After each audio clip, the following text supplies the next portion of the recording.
Hey everyone, and welcome to This Explainer. Today, we are looking at something absolutely fascinating. We tend to think of ourselves as these totally independent modern individuals making our own free choices every single day. But the truth is, pretty much everything from our daily anxieties to what we suddenly crave for lunch to how the natural world reacts to us, all the way down to our eventual death, is actually dictated by an ancient, completely invisible biological programming.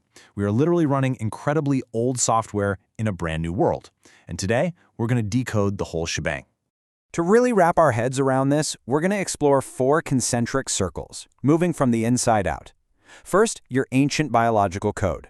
Then, how nature actually sees you. Next up, the danger of perfect comfort. And finally, death and the great erasure. All right, let's start with part 1. Your ancient biological code, the programming of the self. Okay, let's dive right into this. Before we can understand why we do what we do on a random Tuesday, we have to do a massive cosmic zoom out to understand the unimaginably brutal factory that built us.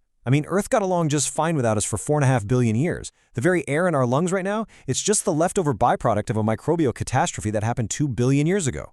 But look at 66 million years ago. A massive asteroid wipes out the dinosaurs, darkens the sky, and the giants all starve. But those small, furry, burrowing creatures, our mammal ancestors, they survived. If that rock misses the Earth by even a fraction, the dinosaurs keep running the show and we literally never exist. You and I are the survivors of the survivors of the survivors. We are entirely built by catastrophe. And because we survived that brutal history, our modern fears are actually just a 200,000-year-old survival software running in a modern setting. We fear the dark today because, well, for our ancestors, nightfall meant a leopard with perfect night vision was out hunting them. We experience physical disgust to protect us from invisible pathogens that used to wipe out entire early tribes. But here's the absolute most fascinating one to me. Have you ever wondered why we are so terrified of public speaking? It's because your brain has a built-in sociometer.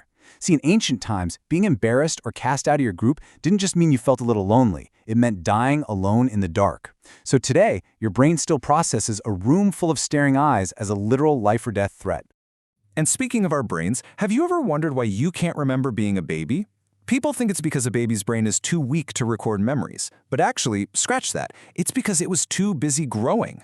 In your first 18 months, your brain undergoes this massive neurogenesis. It is creating new neurons so incredibly fast that it literally tears down and overwrites your earliest memory circuits to build your adult mind. By 18 months, you finally get a sense of self, and by age 3, you develop language, which is what gives your memories a lasting structure. The person you were as a baby was quite literally disassembled to build the person you are today. Crazy, right? Moving from the brain to our physical wiring, check out this wild number. Exactly 10% of humans are left-handed. And what's astonishing about this is that this exact ratio has held for 500,000 years. We actually know this from scratch marks on the teeth of Neanderthals. But why 10%? Well, it turns out left-handedness gives you an evolutionary surprise advantage in combat. In a fight, a right-handed person is trained for right-handed attacks. A lefty throws that whole rhythm off. If there were too many lefties, that surprise advantage would just vanish. If there were too few, genetic odds would eventually push the number back up. So it's this perfect, ancient evolutionary balance point between having a combat advantage and living in a cooperative right-handed world. Okay, so what happens when modern industries discover this ancient biological code? They weaponize it.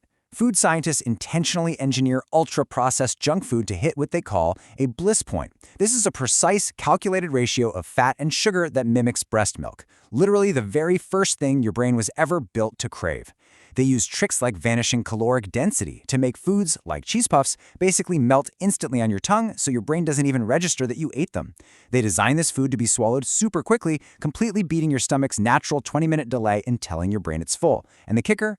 They do this using the exact same playbook, and sometimes the exact same parent companies, that the tobacco industry used to engineer addiction. So if you're struggling, remember, you aren't lacking willpower. You are fighting a heavily funded scientific attack on your basic survival instincts.